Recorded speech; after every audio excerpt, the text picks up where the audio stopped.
the first thing we're doing is selling a business. So no joke, we were working 100 to 120 hours a week for like 4 months straight to get the business sold. Because, you have a day job. You're not telling everybody that there's this potential that you sell the business. And so you're still running 60, 70 hours a week, just running the business. And then you got to go sell the business at the same time. I'm Matt Tate, founder of Decimal and fellow entrepreneur. Yes, I'm one of the crazy ones. I've chosen time and time again to hustle my way through that first million. Now, I'm scaling to the next 50. So I know firsthand what the messy middle is really like. And I know that entrepreneurs and leaders like us need a destination for empowerment, community, and encouragement. This is our place. This is After the First Million. Mark Caswell, former CEO at Resultant, joins me to share his unexpected path from engineer to business leader. Under his leadership, Resultant acquired 4 companies, more than doubled its revenue, and grew its workforce from 60 employees to almost 500 nationwide. In our conversation, Mark shares his journey of the messy middle, of running a business marked by a mixture of authenticity and self-discovery. Mark, thanks for joining me. Hey, Matt, it's good to be here. Always fun to talk to you. I joke with people all the time that if you want to start a business, do end up starting a business or running a company, you're definitely crazy. Oh, yeah. So when did you know that you were one of the crazy ones? It happened to me on accident, believe it or not, sort of. So what do you mean? Well, so I was a farm kid back in the day. I was a farm kid. My dad was a teacher. My mom stayed at home. There was 57 kids in my class. So none of us really knew what the actual world was all about. And my dad happened to be a physics teacher. There were 13 of us in physics, and he told us to go be engineers. And so something like 11 of us went to be engineers. And so that's what I wanted to do. I like technical things. And so I went to Rose-Hulman. So that was in Michigan. I came to Rose-Hulman. That's how I ended up in Indiana and did the engineering thing. I was a mechanical engineer, wanted to go into deep space rocketry just to make sure everyone knew what a giant nerd I was. So I ended up out at Stanford where they had a great program for that. And turned out I didn't want to get my PhD because I didn't end up liking research. So I got my master's and I thought, I'll go into the working world. Rolls-Royce, aerospace, not cars. So think jet engines. Was at Rolls-Royce for a little over 10 years. And it was great. I actually loved it. First 5 years were super technical. Then I got into the business side on accident. That was maybe the first step towards the end of your question. And I remember doing the technical thing. I thought, I'll do this for 35 years. I'll become what they call the Rolls-Royce Fellow. So you're the best in the world at some esoteric technical subject. And I loved that. But then I had a mentor tap me on the shoulder to lead a small team. And then a small team became a bigger team. And it turned out I liked the business side just as much as, if not more than the technical side. I'm a bit of a people pleaser, maybe a lot of a people pleaser. And so I like it when people win and I like people. And when you got over to the business side, you got to create things where everybody can win. The client can win, the employees can win, the user of the products can win. It's very complicated. The technical stuff is complicated and intellectually challenging, but the human stuff is even more so. And the human stuff changes all the time. The laws of physics don't change. They are the same as they've always been. But the human stuff changes all the time. So you'll have a solution today on how to approach something, and that's different next week. And it's definitely different 2 years from now. And so I think I found that challenge fun. It was also just a bunch of stuff I'd never been exposed to. I didn't have any sort of business training. And so that was interesting. That was good. I loved it. I was in their kind of leadership program and they were very good to me. But I got to this point where I think Rolls-Royce, 50,000 person global business, I'm all over the world. It's big and you get to see cool things, but you also never see everything. Mm-hmm. You're always a part of this huge thing. And I knew if I really wanted to run a piece of that business, I needed to see it all. And so I thought, I'll go leave for a couple years, go to a small company, come back. I need to go do time in a small company, and then that'll help me in the big company thing. Now, that was true. I would have been better. But I ended up at now Resultant. It was 18 people. This super entrepreneurial guy named Charlie Brandt, who had never worked with anyone like him before. And I thought, well, this is perfect. I'll get to learn from him. I will get to go consult with all these companies. That'll be great. That'll scratch this itch that I've got. And it was true. It was great. And it was so great that I decided to stay. And we just kept growing. I mean, we grew at something like 40% per year on average. And I was COO for a hot second. And then I'm not sure if I got moved out of that or fired out of that, but I wasn't COO for a while. I didn't have a title for 2 years. I jumped around to different spots. And the business just kind of kept growing and growing. And, it's the entrepreneurial phase of the journey. You just do whatever you need to do. And then one day, the founder, Charlie, tapped me on the shoulder. He says, "Hey, we're selling the business. I would like you to be CEO. I'm not going to go with the business. So you need to be the one to sell it. Good luck." And I thought, okay, cool. I never, CEO was not really on my horizon. I love leading teams, of course. And I was as ambitious as everyone, and I think the right way. But it wasn't like, I was trying to get to that spot. It just sort of happened to me. So I find that a lot of engineers that I know, or people with engineering backgrounds, are tinkerers. And they almost like to take things apart as much as build them and put them together, and just understanding the whole. Yep. Do you feel like moving over to what was KSM, now Resultant, gave you the organizational ability to tinker more than Rolls-Royce, to really understand the reasons and why and all the pieces that go into running a company? That is a really good way to put it. I've never thought of that before. I think you're absolutely right. So I agree with what you just said. I think engineers are tinkerers. The way I've always phrased that is I never truly internalize something until I know the why. Mm-hmm. To know the why, you really got to break it apart and look inside. But no, I hadn't thought of that for business. I think that's right. I think that's why I loved it. I mean, you saw everything. I want to talk about when you first became CEO.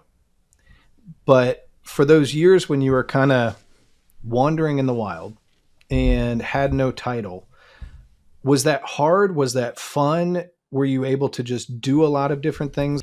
What about that prepared you to be the guy that got tapped on the shoulder? It was hard. It was fun. It was both of those things. I guess I would have two answers to your question. What prepared me? I think breadth and grit are the two words that come to mind. So from a breadth perspective, in a small company, there's no legal department. You get a contract and you stare at it, and you probably don't have the money to go hire a lawyer, and there is no law department. And so you're just like, well, I don't know, let's read it and try to be as smart as we can. But you just had to figure it out because there was no one else. So you either did nothing or you figured it out. And so you got into lots of little tiny nooks and crannies of the business that you'd never get into if it wasn't small and crazy and in that entrepreneurial zone, which again goes back to your point on figuring things out and tinkering a little bit. But the other thing was grit. It was hard. It was hard in a way that was different from how it was hard later. I think business is always hard. That's why they pay you. I guess I came out of the corporate world and there was like a career path ahead of me. Mm-hmm. And I knew if I did this for 2 years, I'd get 4% raises instead of 3% raises, but then I'd get this promotion to this thing. And it was like, just like the path was very clear. There were perturbations off that path and everything. But in a small business, there's no path. Every day you try to do the best you can with what's in front of you. I wasn't the leader of the business at that point. That was Charlie. And so Charlie would try to make the best decisions that he could. And sometimes I liked those decisions and sometimes I didn't, right? I mentioned I was COO for 9 months. Now, I should have known, I think I was our 8th COO in like 6 years. So this was not like a high probability that I would be in that role very long. He moved me out of that role after 9 months. And I was mad. I was really mad because it was like, well, I've got an executive title now. Like I've arrived. And the C-suite, that's right. And I was super mad when he moved me out of it. And it was petulant and I was being nearsighted instead of farsighted. And he was absolutely right to move me out of it. But it took me a while though to like figure that out. Why didn't you leave? Because a lot of people, and I think more and more today, they leave. Well, I mentioned to you that I wanted to stay for 2 years. That was kind of this arbitrary line I had in my head. Near the end of that 2 years, I realized 2 years isn't long enough to learn from your own mistakes. At Rolls-Royce, actually, they were moving me pretty quickly. In certain cases, every 6 months, I'd move to a new job. Who knows if I was actually any good at it?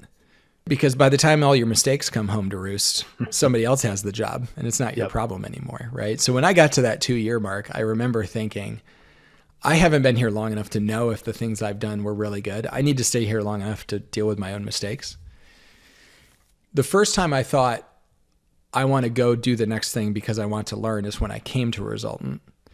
The first time I thought I want to do things to learn that are hard and potentially bad was probably that moment.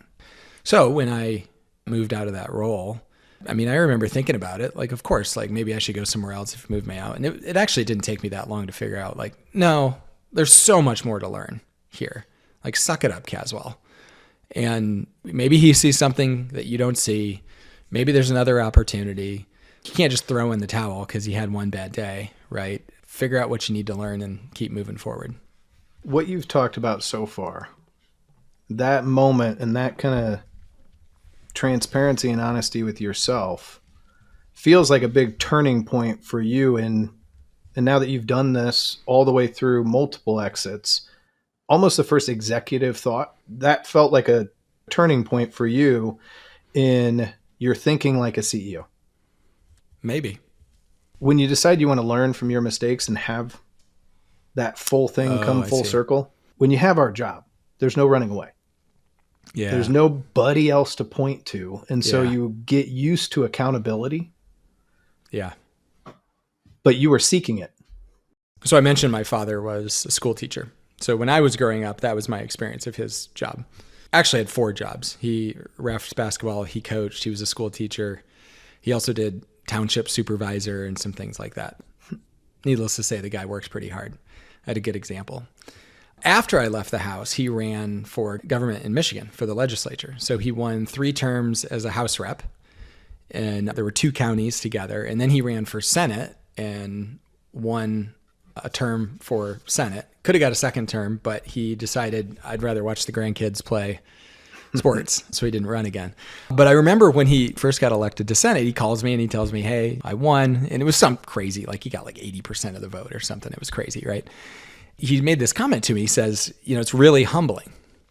And I did not say this out loud, but inside my head, I'm like, Dad, that is the biggest bunch of bull I've ever heard. How could that possibly be humbling? Everyone voted that they like you best of all the other choices, right? That's like the opposite of humbling. Popularity contest, you crushed it. You crushed it. Yeah. But, I didn't say anything at the time, but I remembered that moment. It stuck into my head. Well, when I got into the CEO role, I'm not kidding you. It was like day 2 or 3, that story popped back into my head and suddenly it made sense because I was president before that, but I still had Charlie over the top looking out for me. I still had somebody I could point at if I needed to.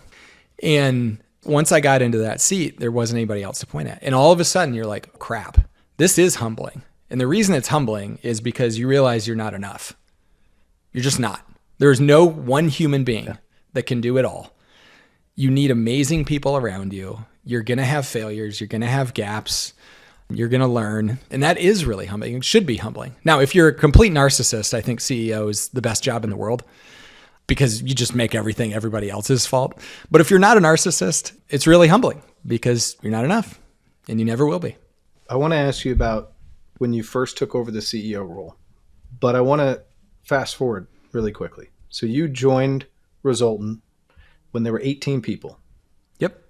How many years later did you finally leave Resultant and how large was it? Well, leaving an active role in the business, it was 10 years. So I'm still on the board of Resultant and I still talk to folks and do strategy and help where I can.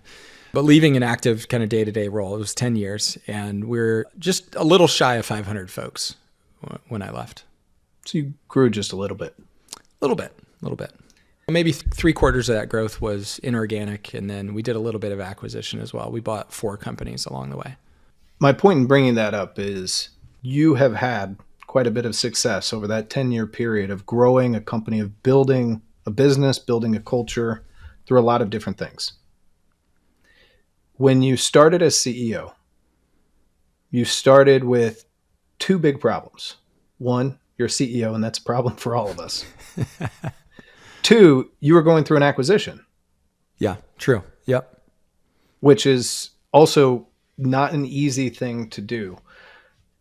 Talk about how you balanced that. You get appointed to the job. You are now the boss. It's like 5 minutes of the greatest thing ever. At what point did you realize, oh shit, this is harder than I thought it was? Well, first of all, it was not 5 minutes of the greatest thing ever. My initial reaction was anger, which is weird because I got told we were selling the business at the same time I got told I was going to be CEO. I didn't have it like on a checklist that CEO was a goal. I was very happy. Like, let's not feel bad for the CEOs. This was great. It's going to be great for my family. But I was mad. I had no idea what it meant to sell a company. And all the stories I heard were disasters where somebody had bought somebody and dismantled the company, or, I had this idea in my head of like what private equity was and some sharks in tuxedos trying to take everybody money and bleed them dry, right? And so my initial was like, I'll be damned if you're going to screw this thing up that we're building because it's amazing. Now, over the course of a couple of weeks, I realized this is actually how we go build the thing that we go build. And we have a lot of say in who buys us and that they're the type of people that would like what we're doing and be aligned to our culture and all those things. So I quickly kind of calmed down. But my initial reaction was anger because I thought it was going to break a thing that I loved. Now, as far as it getting hard, I don't know that there was a moment where I realized it was hard. I think it was just immediately hard. The first thing we're doing is selling a business. So no joke, we were working 100 to 120 hours a week for like 4 months straight to get the business sold. Because, you have a day job. You're not telling everybody that there's this potential that you sell the business. And so you're still running 60, 70 hours a week, just running the business. And then you got to go sell the business at the same time, which is a bunch of other work. Now, don't mistake that for negativity though. It was fun. It was really fun. It was the best MBA you can ever get. Because you were learning so much day to day, minute by minute? Yeah. Like you ever try to, explain your business to someone who's thinking of buying it? I mean, that is a complex, nuanced thing. And you got people from strategic buyers, you've got private equity buyers of different flavors, and they all want to hear the story a slightly different way and ask new questions. And you just trial by fire, you get a lot of knowledge very, very quickly on what it takes to build a great business and talk about it. You kind of hit on two things that I found in talking to successful CEOs. And I want to dive into both. One, I think everybody has sort of a I'll be damned mentality at times. Yes. We are not known for our passivity. No. And I think that's part of being in the job is being able to say, we're going forward. The other thing that you mentioned is being excited to learn. That's one of the things that kind of I see energizes people. So as you went through that process as a new CEO, so you basically have two jobs that you're drinking from a fire hose. How did you balance that while maintaining what, from the outside looking in, always seemed like a really good culture? Fundamentally, at the core of who I am as a person, I just care deeply about other human beings. And if I'm going to create something in the world, it ought to be worth creating because it benefits other people. Money is stupid. Everybody that I've known that starts a business solely with the purpose of making money, like that doesn't tend to go very well. But people who are like, I want to solve this problem in the world, or I want to build this thing because it's good for these reasons, that tends to go better. I guess there's like a fundamental belief in what it means to show up and build something great, and it's build something great for people. I think that's what it's all about. So having said that, I think I was just kind of constantly on my mind as we went through this, like what is best for everyone? How do we communicate? How do we inspire people? How do we let them feel the feeling? I remember when we announced it to the company, I stood in front of, I think it was 80 some people at that point. And I said, hey, whatever you're feeling right now is right. There's no right way to feel about this announcement. Some of you are mad. Some of you are sad. Some of you are excited. Some of you have been through a horrible experience before and are scared. Some of you have been through a good experience like this and are joyful. But whatever you're feeling right now, there's no wrong feeling. I was mad. I told them the story I told you a few minutes ago. Like I was mad when I found this out. And then I came to this place. So my expectation is, as you learn about this, like I learned about this, you'll come to the same conclusion I did. I'm not going to get up here and do some sort of song and dance to say you should all be happy by the time you leave this room. That's just not reality. And so I think guiding people through that process and letting them feel the feels, as we say about my 10-year-old, I think that was helpful because it let people authentically get to the place that they needed to get to their way, not some forced way. It's amazing how much you learn building a company is applicable to raising kids and how much about raising kids is applicable to building a company. Yes. I mean, we're all just people, right? So you obviously went through your first acquisition and that happened. And so you basically started your first job as CEO in chaos, more chaos than is normal for a CEO building a company. Then you have to go to the next stage. You have to get into rebuilding company, the monotony of just what is normal growth within, obviously, private equity, so faster than most. How did you adapt from the chaos of the 120-hour weeks and 2 jobs to now I'm the CEO of a company that I have to build? It was probably 8 weeks after the transaction. So we sold the business at the end of March in 2019.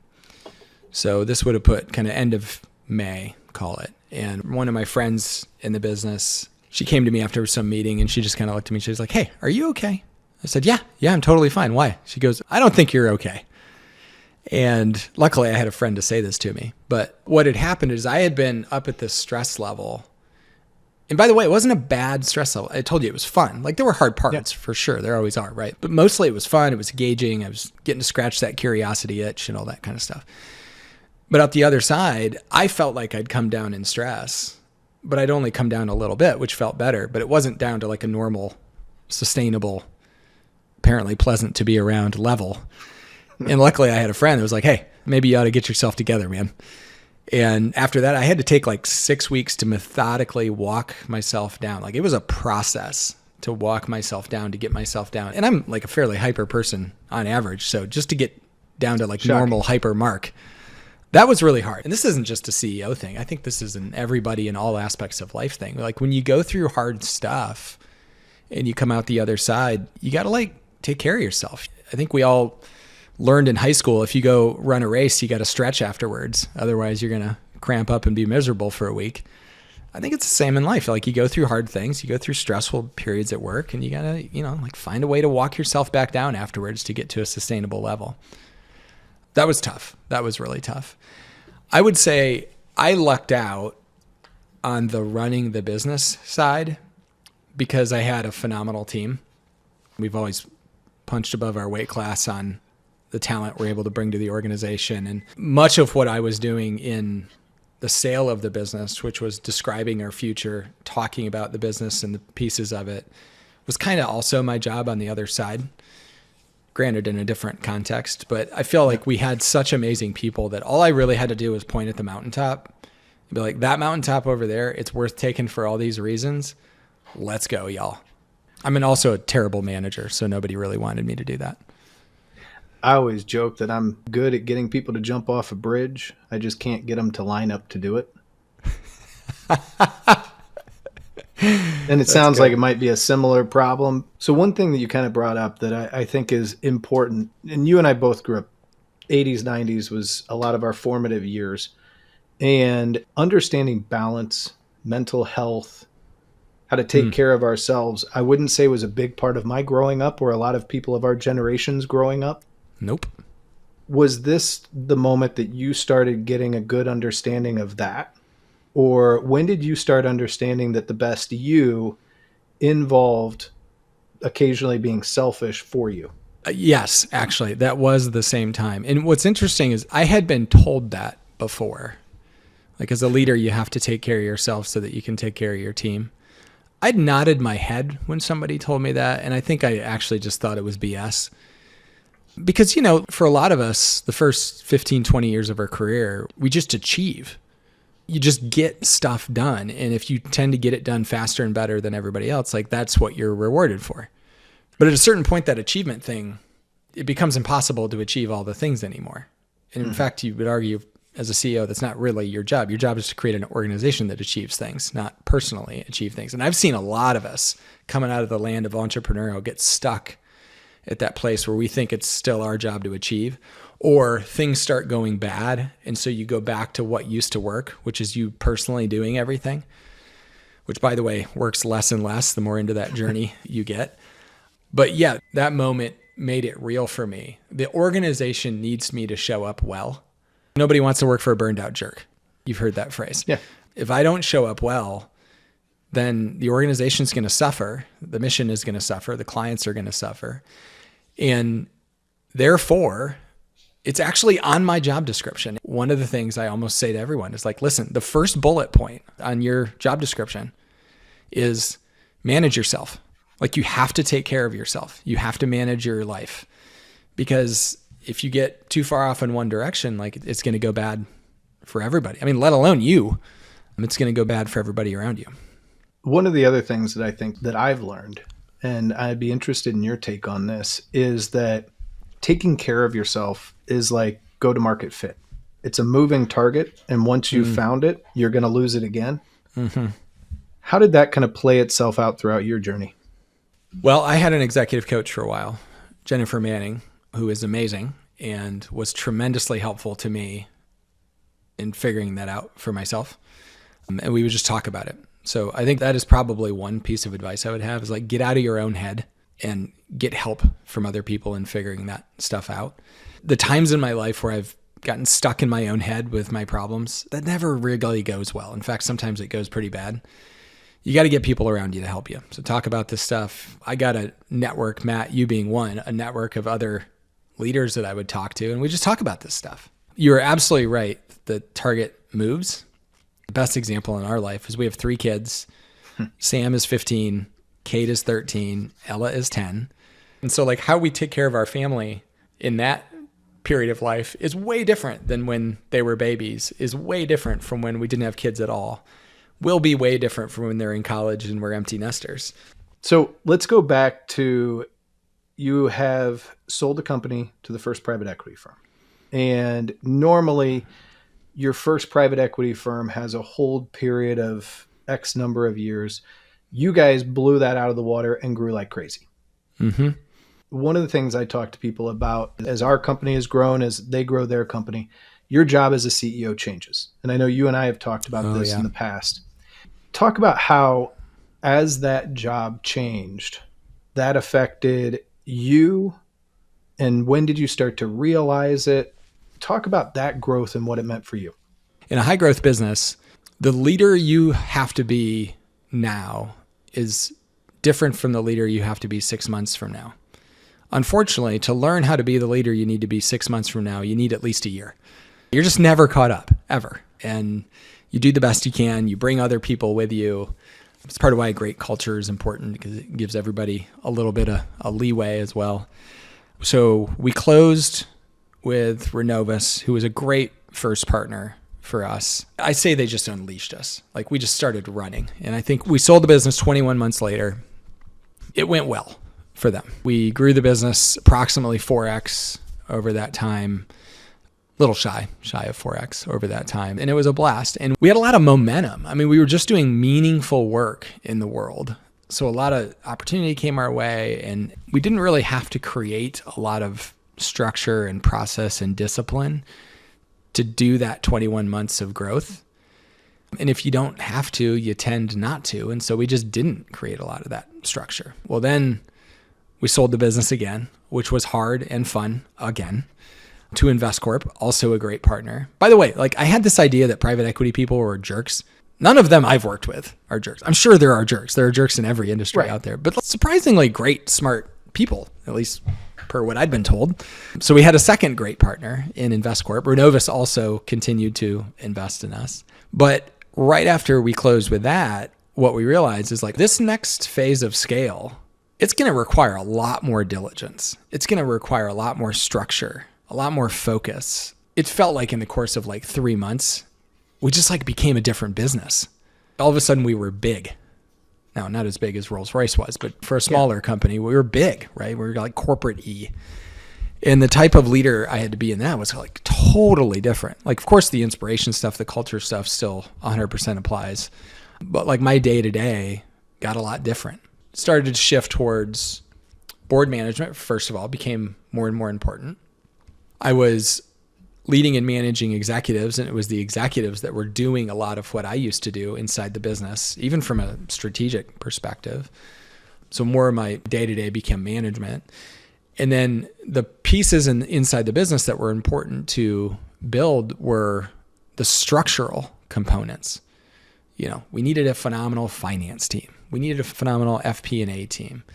We had to have these systems in place. We were pretty god-awful at forecasting our business. And anyway, we're just like, right. I don't know, it seems to always work out. Like, it'll be fine, right? And you did start in an accounting firm. We did start in There's an accounting irony baked firm. in that whole statement. Yes. We did not learn that lesson from them. But that became a lot of the job. And for me, that was really hard because I wasn't really built that way. I was like the anti-process guy at Rolls-Royce. In fact, I almost got fired a couple of times because of it. I always valued it. I knew it was important, but to suddenly have to be the one that's driving it was maybe one of the biggest changes for me. So the company's grown quite a bit. You're there 10 years. At what point did you start thinking, I'm not finding as much joy? Because one of the things I do hear from you, and I've heard from you in all of our conversations, is you do derive a lot of joy from what you do and from being around people. Mm-hmm. But part of, I'm guessing, your decision to retire for 5 minutes was that you started finding less and less joy in the job that was changing. Or was it tired? What kind of started to change to the point where you said, I don't want to go from 500 to 1,000? I don't know that I would have or would now use the word less joy, although I think I know what you mean, and maybe that would be fine to use. But here's what happened for me. So again, we acquired a business, which I've always found to be really fun. So in this case, we acquired a business out of Dallas called Technion. Great business, like just phenomenal human beings. And it was exciting. And it was one of those deals where like literally everyone wins. We are truly better together, exciting, all those things. So I came out of that and I did the thing that I mentioned earlier where I intentionally walked myself down in stress and even coached them through doing the same because they were going to experience the same thing that I experienced. Right. And I got to the end of that walk down and it didn't really work. And it was the first time it hadn't. We'd sold the business twice. We'd acquired 3 businesses before this one. This wasn't the first time it didn't really work. And so I just kind of sat in that for a couple months and it was like something was just off. And my wife noticed it and said something to me. And so you remember that network of peers that I talked about? I started talking to everybody about it, like, what could be wrong? And kind of generally people kept pointing back to like, man, you guys have grown a lot. Like you're a different business than you were a year ago, 5 years ago, 10 years ago. So I thought, okay, so I called up one of my board members. This is probably career limiting behavior, but I called up one of them, Nikki, and I was like, hey, Nikki, I am realizing I have no idea what the next 10 years of the business looks like. And I think that's causing me a ton of stress because I've always been able to chart where we're going. I've never worked in a business of that size. I've never worked for anyone that's worked for a business of that size. And I'm noticing a pattern as I talk here, much like I thought all the PE people were jerks. The people that I sort of know that have scaled a business over that size, I think are all jerks. And I'm not interested in doing it if I have to be a jerk, right? Which I now know is untrue, but whatever. Petulant Mark said those words. So he said, okay, he's like, you got to talk to my boy Higgy. So there's a guy, Joe Higgins. Joe had run 20 years of private equity backed companies. Awesome, exuberant, optimistic, but also real gritty guy. So I have one conversation with Joe and it's like, okay, this is a guy that's seen it. And one conversation turns to 2, turns to 3, turns to me hiring him as a new executive coach. And eventually him actually joining the company on the board, which I lobbied for. And he was phenomenal. And Joe helped me understand what the next phase of the company looked like. And it was great. And it also wasn't me. The things that the CEO was going to have to do successfully to guide the company to and through that next phase were different than what how I was built, right? I mentioned some of the process and structural stuff and all that.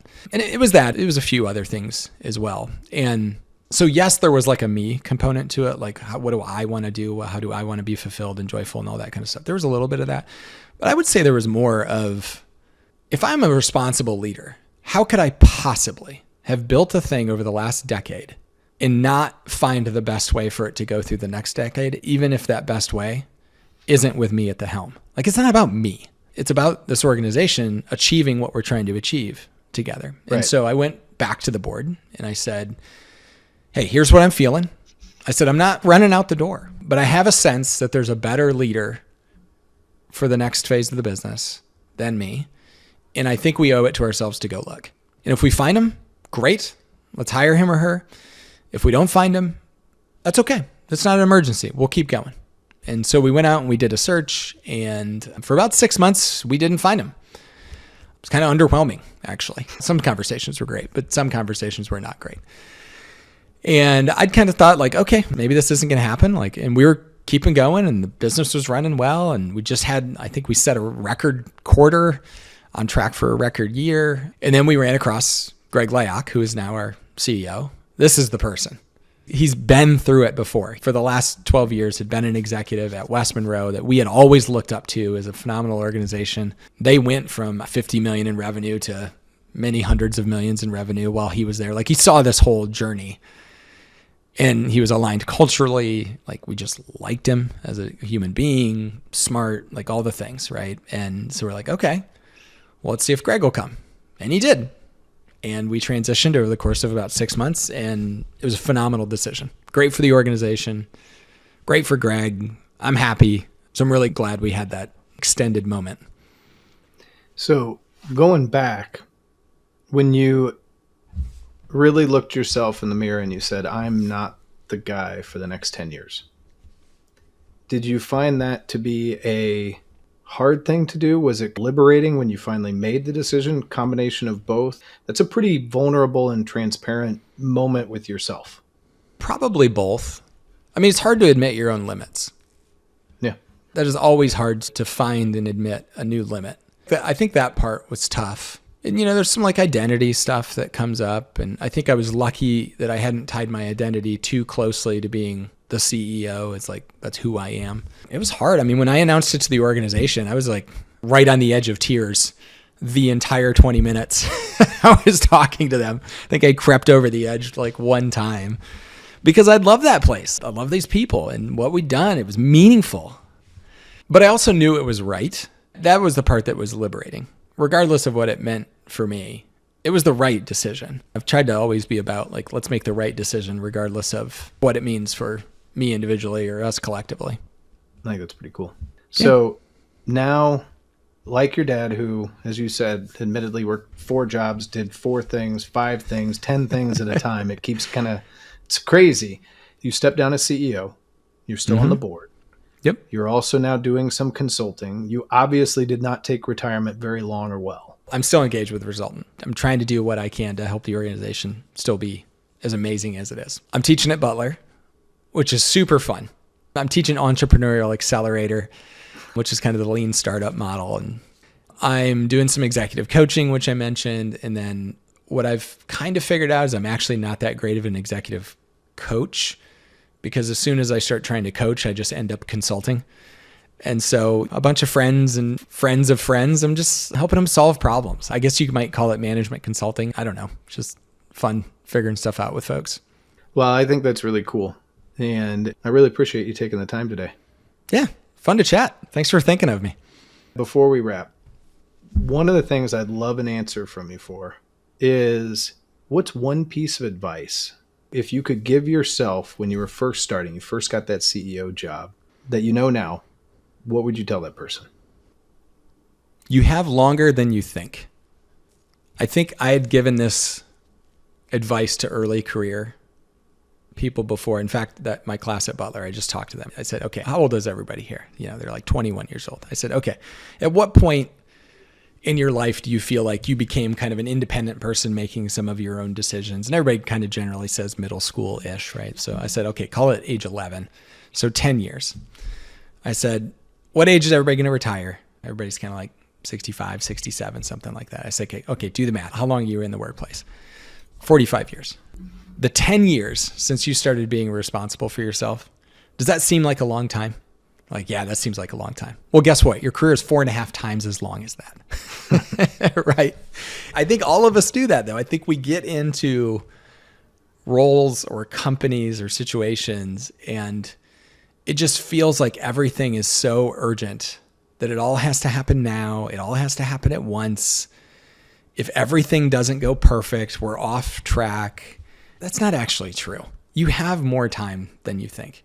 Now, if you sign up for the world of private equity, do you have to deliver annual results that are better than the market delivers? Yes, you do.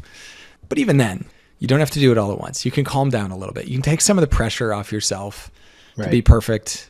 You'll find more contentedness in your journey, I think, if you can embrace that. At least I would have had I told myself that.